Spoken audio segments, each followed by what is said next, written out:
Todos nós. Diga comigo assim: Deus tem um bom plano para a minha vida. Deus tem um bom plano para nós, queridos. Aleluia. Nós estamos nessa campanha que foi intitulada a Campanha do Resgate. E quando nós pensamos em resgate, nós começamos a pensar e lembrar da nossa vida. Eu costumo dizer para as pessoas assim: nós precisamos ter 3 pensamentos principais em nossa mente, na nossa vida. É de onde Deus nos tirou, aonde nós estamos, onde Deus nos colocou e aonde nós queremos chegar. Então, olhamos para trás para ver de onde Deus nos tirou. Muitos de nós, se não a totalidade aqui, Deus nos tirou de um momento difícil, de um momento às vezes de tristeza, onde nós chegamos machucados, nós chegamos totalmente desestruturados na presença de Deus, nos encontros com Deus. Muitas pessoas vão ali como a última alternativa e Deus faz algo tremendo. Deus faz uma restauração tremenda. E Deus tinha um bom plano estabelecido para cada um de nós muito antes que nós viéssemos a esse mundo, sabia? O plano que Deus tinha para a nossa vida, para mim e para toda a vida, sem exceção. Ele é um plano que surgiu muito antes. Lá no livro de Efésios, quero que vocês leiam comigo no livro de Efésios, no capítulo 2, e verso 8. O plano de Deus não é um plano de fracasso, um plano de infelicidade, não é um plano de pobreza. O plano de Deus para a nossa vida não é um plano de doença, de desastre ou enfermidade, mas o plano de Deus para nós é um plano bom, um plano de vida, de saúde, de prosperidade, de felicidade.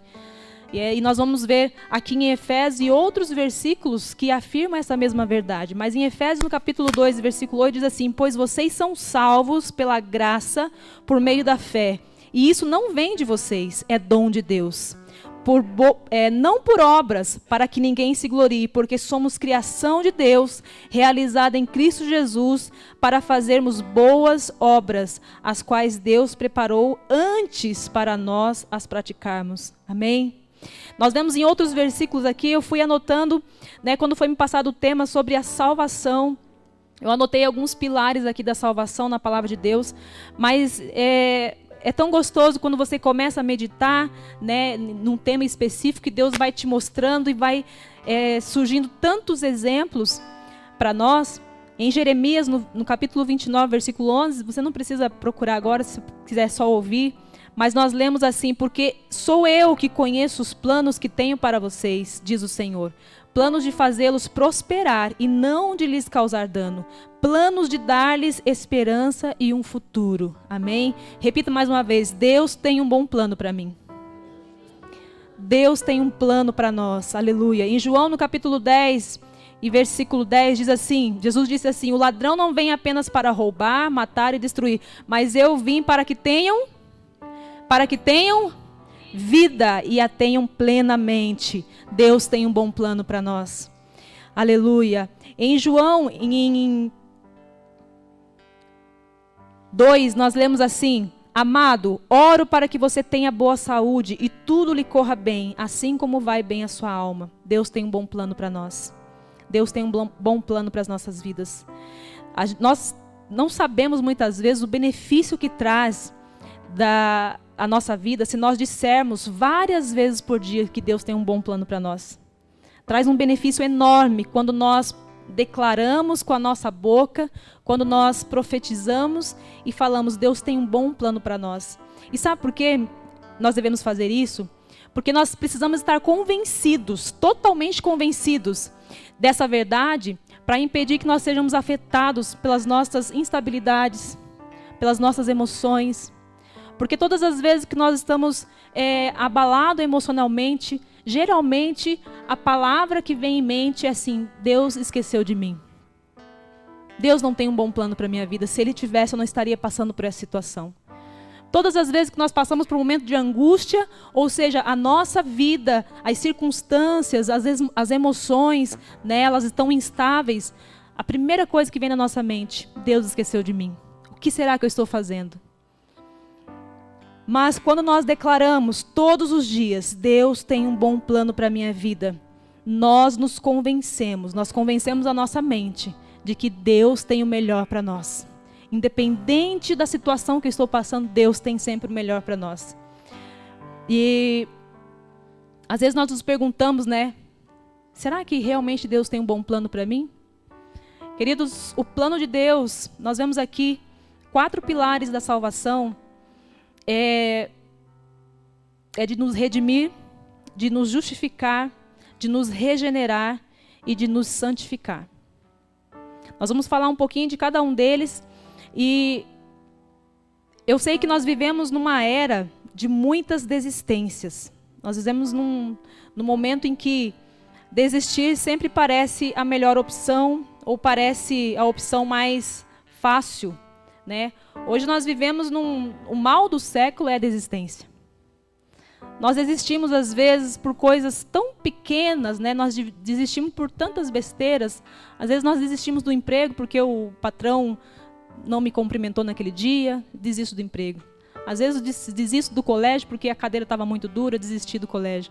Às vezes eu desisti dos meus estudos porque eu tirei uma nota baixa, então eu desisto dos estudos. É mais fácil eu desistir do que continuar. Às vezes o casamento está passando por um momento de crise, parece mais fácil desistir de um casamento do que restaurar, consertar aquilo que está precisando ser consertado. Muitas pessoas desistem da igreja, desistem da fé. Então, o mal do século é a desistência. E quando nós começamos a entender o plano de salvação de Deus, quando nós entendemos o que Deus fez por nós, que nós estávamos totalmente destituídos. Quando Adão e Eva pecaram, o pecado, ele trouxe esse afastamento. E olha que interessante, que mesmo Adão tendo pecado, Deus não deixou de ter um encontro com ele. Deus foi no mesmo momento, na mesma hora marcada, e perguntou a Adão, onde você está? Então, Deus sempre está conosco, independente das nossas crises, das nossas dificuldades, das nossas lamentações, das nossas incertezas, das nossas instabilidades, mas nós afastamos Deus pelo pecado. Muitas vezes porque nós desacreditamos do poder de Deus, desacreditamos do plano maravilhoso de salvação que Ele tem para cada um de nós, mesmo antes de nós existirmos. Antes de tudo, Deus já tinha estabelecido um plano. Eu tenho um plano para você, eu tenho um bom plano para você. Não é legal quando você está numa empresa e você está procurando um crescimento, você está procurando uma promoção e de repente você fica naquela expectativa e chega o teu patrão, o chefe fala assim, olha, eu tenho um plano para você. Se prepare que eu tenho planos para você. E muitas vezes nós não damos tanta importância pelo maior e melhor plano da nossa vida, que é o plano de salvação. Deus mandando o seu único filho para que cumprisse todas aquelas leis, para que ele realmente entregasse o seu filho em favor de mim, em favor de você, para a remissão dos nossos pecados. E assim hoje nós podemos desfrutar da graça, que é o favor imerecido. Então, eu quero passar com vocês os 4 pilares da salvação. O primeiro pilar é a redenção. Nós vemos ali no livro de Colossenses, no capítulo 1 e versículo 13. Colossenses 1 e 13. Que nos diz assim, pois ele nos resgatou do domínio das trevas e nos transportou para o reino do seu Filho amado. E em quem temos a redenção, a saber, o perdão dos nossos pecados. Amém? Não existe pecado que que Deus não perdoe. Deus, ele perdoa quando nós reconhecemos o nosso pecado. Ele perdoa quando nós realmente nos colocamos diante dele com arrependimento. E o arrependimento nós aprendemos que é mudança de atitude.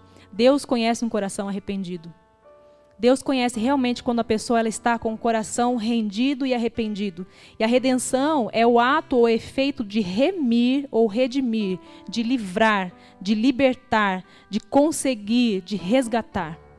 Ou seja, tudo isso aqui acontece com a gente, aconteceu conosco no momento que nós que nós recebemos a redenção de Deus. Você foi redimido.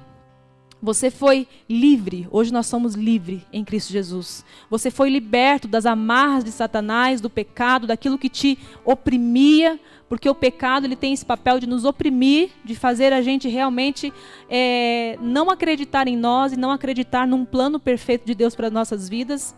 A redenção de Jesus, ela nos resgata. Ela nos resgata. Quando uma pessoa ela é tirada do seu convívio, ela é sequestrada, e no momento em que ela é resgatada, é um alívio. Porque ela não estava no lugar de origem. Ela foi sequestrada. E Deus trouxe ao meu coração que o diabo ele faz exatamente isso. Ele sequestra os nossos sonhos, as nossas esperanças. Ele sequestra todo o nosso amor, a nossa paz. E Deus vem com um plano de salvação e entregando o seu filho por nós, e nós de repente somos resgatados novamente. Nós voltamos aonde nós nunca deveríamos ter saído, que é da presença de Deus, da presença do Pai. Ele nos resgata, ele nos tira das amarras de Satanás, daquilo que está nos oprimindo, e traz para o lugar onde nós nunca deveríamos ter saído, que é estar junto com o Pai. Não existe lugar melhor de estar junto com o nosso Pai. O segundo pilar é a justificação. No livro de Romanos, no capítulo 3 e 22, e também 5 e 1 e 2, nós vemos isso claramente, né? Esse pilar da salvação, que é a justificação. Vamos ler Romanos 3, 22, que nos diz assim: justiça de Deus mediante a fé em Jesus Cristo para todos os que creem. Não há distinção, pois todos pecaram e estão destituídos da glória de Deus, sendo justificados gratuitamente por sua graça, por meio da redenção que há em Cristo Jesus. Aleluia. E Romanos 5, no capítulo 1 e versículo 2, tendo sido, pois, justificado pela fé, temos paz com Deus, por nosso Senhor Jesus Cristo, por meio de quem obtivemos acesso pela fé a esta graça, na qual agora estamos firmes, e nos gloriamos na esperança da glória de Deus. Aleluia. A justificação pela fé, ela não ocorre sob a base das nossas próprias obras, né, daquele que é justificado, mas pelas obras de Cristo. Nós sabemos que nós não merecíamos, nós não temos de nós mesmos essa capacidade de ser justificado. Mas Jesus, ele veio para que eu e você realmente fôssemos justificados. E o interessante é que aqui diz assim, ó, por meio de quem obtivemos acesso pela fé a esta graça, na qual agora estamos firmes e nos gloriamos na esperança da glória de Deus. Queridos, como é maravilhoso nós nos gloriarmos na esperança da glória de Deus. Sabe por quê? Porque Deus tem um bom plano para mim e para a sua vida.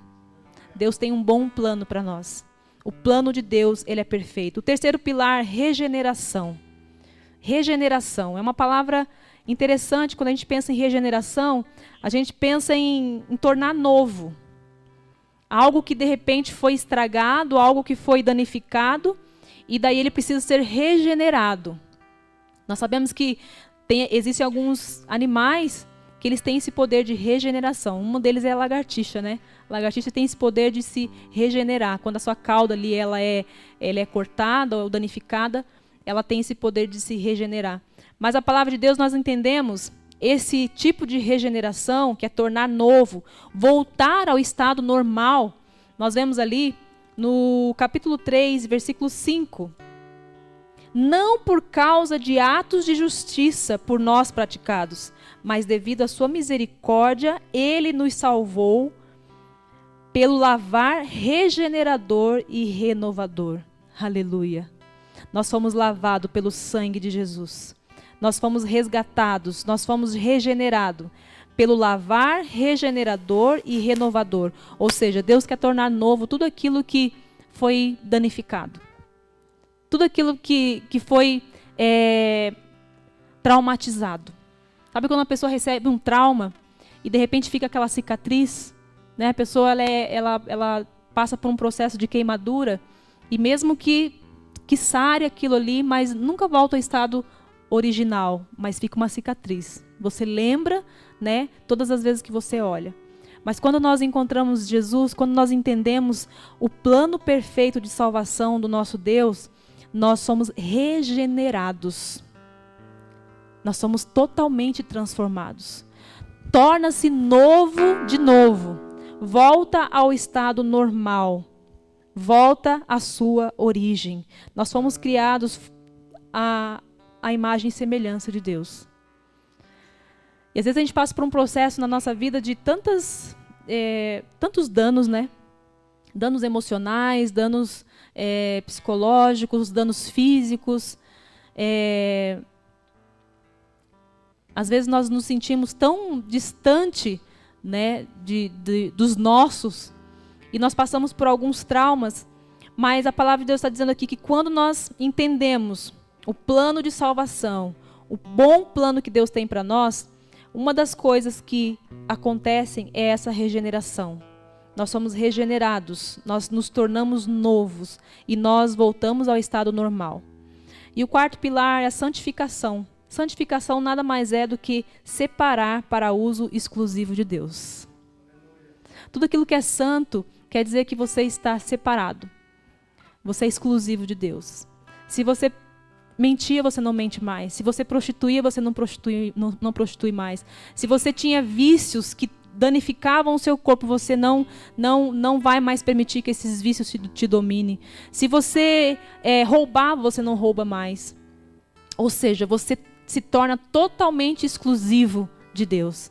Você fala assim: eu aceitei Jesus, eu entendi o plano de salvação para a minha vida, eu entendi o sacrifício que Jesus fez em meu favor, eu entendi que hoje eu tenho a graça, o favor imerecido, eu entendi que Deus deu o seu único filho para que ele pudesse realmente me remir, me justificar, me regenerar, e hoje eu quero estar separado. Eu sou exclusivo do Senhor. Isso não significa que no caminhar nós não teremos tropeços, nós não teremos erros. Isso realmente acontece. Nós somos seres humanos. Mas o que importa de tudo isso é nós reconhecermos realmente aonde nós caímos e nos levantarmos e falarmos: Jesus, Senhor, eu reconheço o bom plano que o Senhor tem para a minha vida. Em algum momento da minha vida eu me desviei desse plano. Em algum momento da minha vida eu esqueci do plano perfeito e amoroso e grandioso que o Senhor tem para a minha vida. Mas hoje eu me levanto. Eu me levanto desse charco de lodo que eu estou. E eu peço perdão, eu me arrependo. Eu quero novamente fazer parte desse plano. Muitas pessoas estão afastadas de Deus porque eles não fazem mais parte desse plano. Eles se esqueceu do plano maravilhoso que Deus tem para nossas vidas, o plano de salvação. Ele se esqueceu das promessas do Senhor para a sua vida. Eu achei tão importante o irmão Marcelo comentar aqui e falar que ele não sabia, né, o que era esse encontro com Deus, eu não sabia o que era realmente o que ia acontecer ali, ou não tinha tido realmente um abrir de olhos, né? E no momento daquela profecia, daquele encontro com Deus, Deus falou com ele de várias formas e caiu a ficha. Poxa vida, eu sou amado. Aconteceram tantas coisas, né, tristes na minha vida, mas eu sou amado. Deus tem um plano para a minha vida. Deus tem um plano para cada um de nós. Deus tem um plano, aleluia, para a minha família. Deus tem um plano para os meus filhos, para as minhas filhas, para os meus netos. Deus tem um bom plano, aleluia, para mim. E eu não posso deixar de fazer parte desse plano. Os únicos que são capazes de deixar de fazer parte desse plano somos nós mesmos. Quando nós desistimos de Deus, quando nós desistimos de caminhar com o Senhor, quando nós desistimos de caminhar em direção à salvação, esse milagre da salvação que nós recebemos, aleluia, do Senhor. E na Bíblia, Deus nos dá vários personagens, né, que nos serve de inspiração, de exemplo, não para a gente idolatrar, não para a gente venerar, mas são pessoas. Eu acho interessante porque todos os personagens da Bíblia, eles mostram que realmente são pessoas como nós, gente como a gente. Pessoas que acertaram sim, mas pessoas que também erraram. Isso é para provar para mim e para você que todos nós somos capazes de romper em fé, romper as nossas limitações quando nós temos um encontro real com o Senhor, quando nós entendemos o plano de salvação, quando nós entendemos esses pilares aqui principais da salvação, que é redenção, que é justificação, que é regeneração e a santificação. E a Bíblia fala que sem santidade, sem fé é impossível agradar a Deus. Então, às vezes, muitas pessoas estão, até dentro da igreja, mas ele não entendeu ainda para que ele foi chamado. Como que funciona esse plano? O porquê se batizar, o porquê selar um compromisso com Deus. E nós temos um exemplo bem claro aqui na Bíblia, de tantos outros exemplos, eu escolhi esse, que é o de Zaqueu. Um pequeno homem, né? Porque a Bíblia retrata assim. Em Lucas, no capítulo 19, versículo 1 e 10, vamos ler ali rapidinho. Lucas 19, nós vemos ali um pouquinho do que aconteceu com Zaqueu, quando ele teve um encontro com Jesus. O que aconteceu na sua vida, de fato, como que ele foi totalmente regenerado, transformado, justificado. E nós vemos isso no capítulo 19 do livro de Lucas. Aleluia. Jesus entrou em Jericó e atravessava a cidade. Havia ali um homem rico chamado Zaqueu, chefe dos publicanos. Ele queria ver quem era Jesus, mas sendo de pequena estatura, não o conseguia por causa da multidão. Assim, ele correu adiante e subiu numa figueira brava para vê-lo, pois Jesus ia passar por ali. Quando Jesus chegou àquele lugar, olhou para cima e lhe disse: Zaqueu, desça depressa, quero ficar em sua casa hoje. Então ele desceu rapidamente e o recebeu com alegria. Todo o povo viu isso e começou a se queixar. Ele se hospedou na casa de um pecador. Mas Zaqueu levantou-se e disse ao Senhor: Olha, Senhor, estou dando a metade dos meus bens aos pobres, e se de alguém extorquir alguma coisa, devolverei 4 vezes mais. Jesus lhe disse: Hoje houve salvação nesta casa, porque este homem também é filho de Abraão, pois o Filho do Homem veio buscar e salvar o que se havia perdido. Amém? Nós entendemos explicitamente o plano de salvação. Zaqueu era um publicano, gente, e pense numa pessoa que devia ser odiada por muitos, porque o publicano ele era um cobrador de impostos. E na maioria das vezes era um cobrador de impostos, vamos dizer assim, corrupto. E mais ainda, eles consideravam ele um traidor, porque ele era da mesma linhagem, mas ele tinha se voltado a Roma, a serviço de Roma, para cobrar os impostos. E nesse momento, eu imagino os olhares negativos na vida de Zaqueu. As pessoas, aquela pessoa passando na rua assim, e de repente, receber palavras de xingamento, de negação. Sabe, o pai está andando ali com o seu filho e de repente, olha, tá vendo aquele homem ali? Ele é um ladrão, ele é um sem vergonha, ele rouba. E às vezes nós perguntamos assim, qual o segredo da salvação? O que eu preciso fazer para ser salvo? Quais são as atitudes que eu preciso ter para realmente ter certeza da minha salvação, ser merecedor da minha salvação? E aqui nessa passagem de Zaqueu eu vejo algo tão simples. E Deus foi ministrando no meu coração, e existem algumas atitudes de quem tem sede de mudança e deseja ser salvo, sabia? Precisa ter atitude. O Marcelo, a primeira atitude que ele teve foi o encontro. Com certeza ele conhecia Jesus, já tinha ouvido falar de Jesus, mas como ele mesmo disse, eu não entendia. Eu não sabia o que era isso. Ainda não fazia parte. Mas no momento que eu tive um encontro com Deus, a minha vida mudou por completo. E existem algumas atitudes, e quando a pessoa tem sede de mudança, e ela quer realmente ser salva. A primeira atitude que eu vejo aqui na vida de Zaqueu é a vontade de conhecer Jesus. A vontade que ele demonstrou de conhecer Jesus. Porque nós não recebemos esse plano perfeito de salvação, de redenção, de justificação, de regeneração e de santificação sem ter a vontade de conhecer Jesus. Sem ser aquela pessoa persistente. E a palavra de Deus diz aqui que Zaqueu, ele queria conhecer quem era Jesus. Ele já tinha ouvido falar quem era Jesus. Mas eu entendo assim que todas as pessoas elas têm alguma necessidade. E a necessidade de Zaqueu, nós podemos dizer assim, que era de ser um homem honesto. Era de mudar totalmente a imagem dele diante da sociedade. De repente ele já estava cansado de viver daquela forma. Sabendo que ele estava errado, porque nós vemos mais adiante que ele reconheceu: Senhor, se eu tenho defraudado alguém, ou se eu roubei alguém, eu quero devolver, Senhor, quadriplicado, eu quero devolver 4 vezes mais. Ou seja, ninguém reconhece um erro se realmente ele não tiver culpa no cartório. Ele reconheceu sem que Jesus perguntasse. Porque o encontro com Jesus faz isso. O encontro com Jesus verdadeiro, o encontro com o nosso Deus, faz automaticamente as escamas dos nossos olhos caírem e nós reconhecemos o nosso erro e o nosso pecado. E Zaqueu, ele correu, ele subiu numa figueira brava, ele subiu numa árvore porque a multidão era muito grande e ele falou assim: eu tenho vontade de conhecer Jesus, eu quero conhecer Jesus, eu preciso conhecer Jesus, eu preciso ter um encontro com Jesus, eu preciso ter a minha vida totalmente mudada, restaurada. Eu não aguento mais a situação, eu não aguento mais ser uma pessoa como eu sou, eu preciso conhecer Jesus. Então, a primeira atitude, querida, é ter sede de Deus. É ter sede de conhecer quem é Deus. E como nós conhecemos Deus? Através da palavra.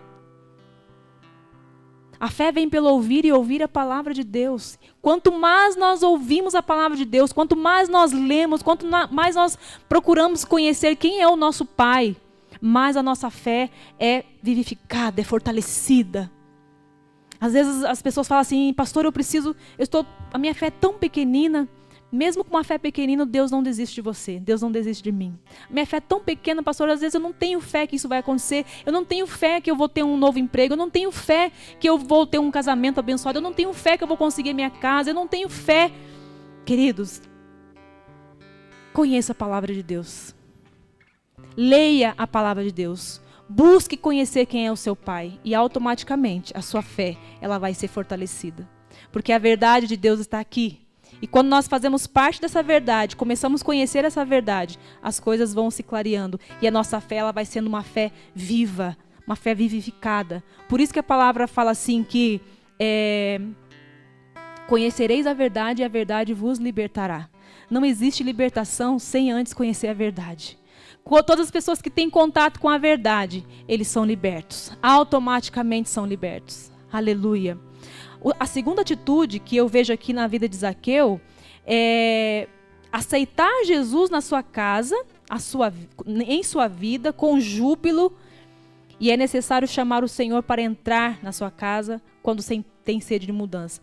Nós vemos aqui que a salvação de Zaqueu não ficou condicionada somente nele, mas em toda a sua casa. Sabe o que isso quer dizer? Que quando nós encontramos Jesus, quando nós entendemos o plano maravilhoso, o plano glorioso de Deus para as nossas vidas, a salvação não se condiciona apenas em nós, ela não fica retida apenas em nós, mas Deus quer salvar todos da nossa casa. Deus quer impactar todas as pessoas que estão ao nosso redor. Por quê? Porque a partir daquele momento, eu vou começar a ser moldado ao caráter de Cristo. As minhas atitudes de erro, de engano anteriormente, ou de falta de amor, né? De repente um pai ele não tinha o costume de falar: meu filho eu te amo, minha esposa eu te amo, mas às vezes não, ele tem um encontro com Deus, sabe? Ele é tão inundado de amor, que todos os dias ele está ali: filho eu te amo, minha esposa eu te amo, meu esposo eu te amo, uma palavrinha pequenininha, mas que causa um efeito, né? É uma avalanche na nossa vida, essa palavra. Então, a segunda atitude é que Zaqueu ele aceitou Jesus e levou Jesus para sua casa. Jesus falou assim: Zaqueu, desça depressa. Depressa, ele enfatizou, não demore.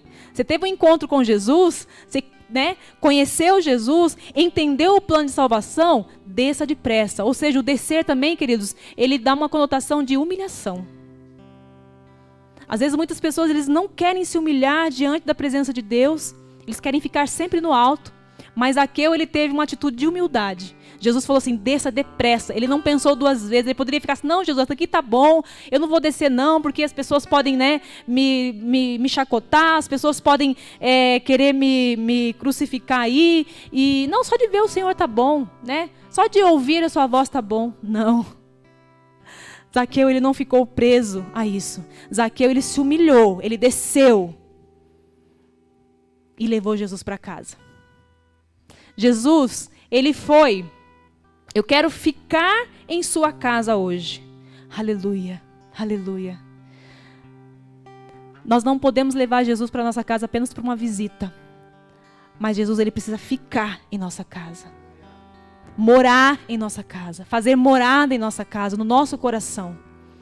E o terceiro segredo, vamos dizer assim, mas uma atitude de quem quer ter uma vida de mudança e deseja ser salvo, é arrependimento seguindo de boa ação. Olha aqui o que acontece. Zaqueu levantou-se e disse, no momento que as pessoas começaram a se queixar, né, mas como assim? Jesus vem e de repente vai na casa de um pecador, de um publicano, de um cara, né, salafrário, enganador, usurpador, e vai lá comer na casa do cara, vai lá, né, ter um tempo de comunhão com ele.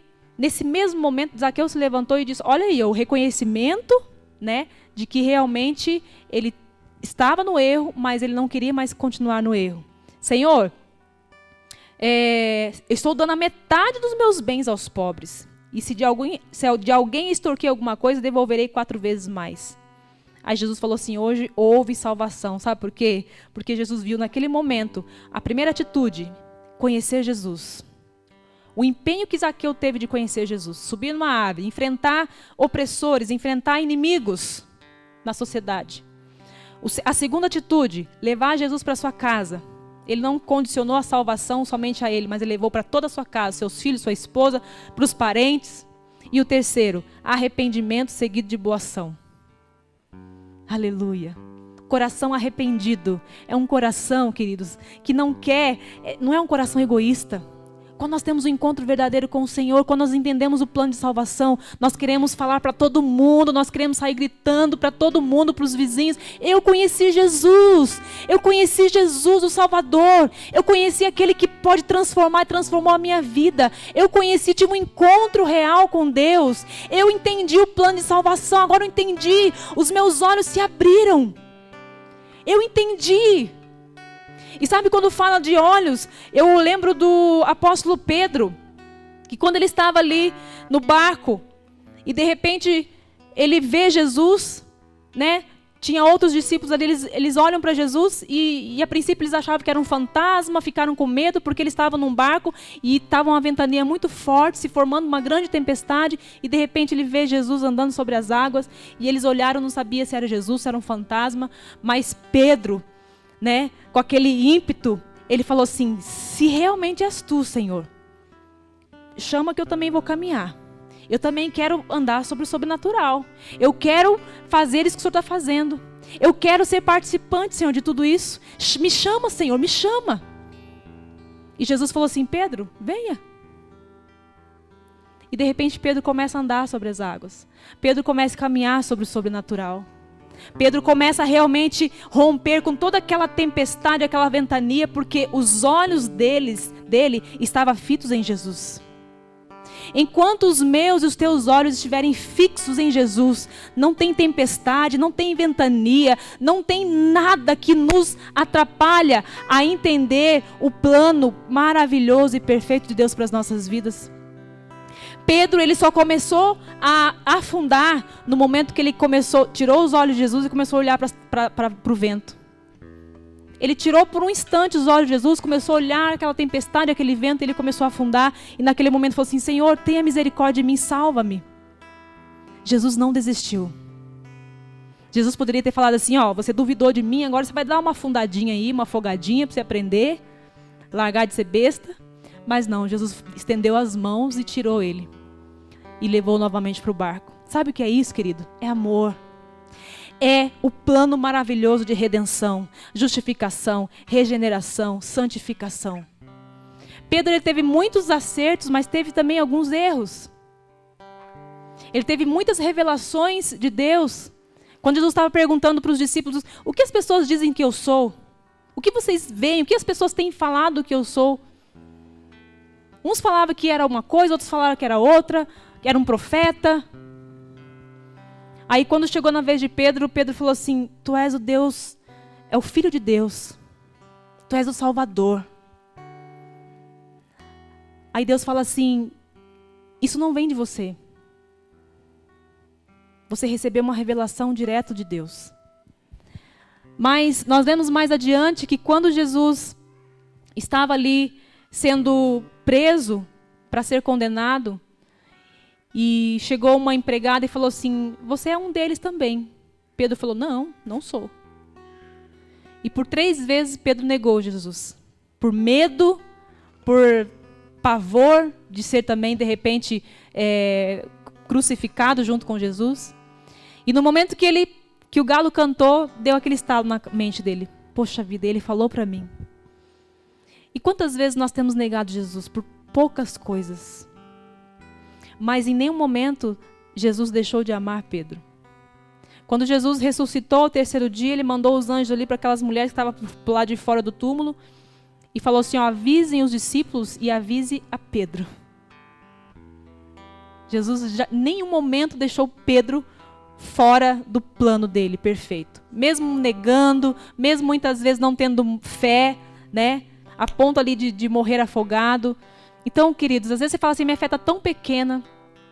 Eu tive às vezes tem pessoas que negam Jesus por um namoro, nega Jesus no emprego, nega Jesus numa boca de fumo. Uma pessoa que encontrou Jesus, foi no encontro, teve uma vida transformada, regenerada, mas na primeira oportunidade ele cai, ele nega Jesus. Mas em nenhum momento Jesus deixa de nos amar, em nenhum momento Jesus vira as costas para nós. Mas ele está assim, filho, esse não é o seu lugar. Eu tenho um plano maravilhoso para a sua vida. Esse não é o seu lugar. Eu tenho um plano de amor, o plano de salvação. Não se esqueça dos 4 pilares da salvação que a Bíblia nos mostra. Existem tantos, mas que nos dá o norte e abre realmente os nossos olhos. A redenção, a justificação, a regeneração e a santificação. Separar para uso exclusivo de Deus. Amém? Por diversas vezes nós precisamos ser resgatados. Às vezes nós estamos dentro da igreja, mas nós precisamos ser resgatados. Da falta de fé, da falta de confiança, de esperança, da crítica. Às vezes nós estamos dentro da igreja, mas nós criticamos um irmão, uma irmã, alguém que está mais fraco, alguém que chegou novo e já está todo entusiasmado, daí o que é mais velho começa a olhar, aí ó, mal chegou e já quer tomar conta do pedaço. Querido, nós temos muita coisa para ser resgatado, nós precisamos voltar ao primeiro amor. Eu quero voltar ao primeiro amor. E Deus tem chamado a mim e a você para esse resgate. E através de nós venhamos também resgatar outras pessoas. Pessoas que estão aí clamando. E apresentar para elas o plano maravilhoso de salvação. O plano maravilhoso que Deus tem para as vidas dela. Amém? Eu quero que você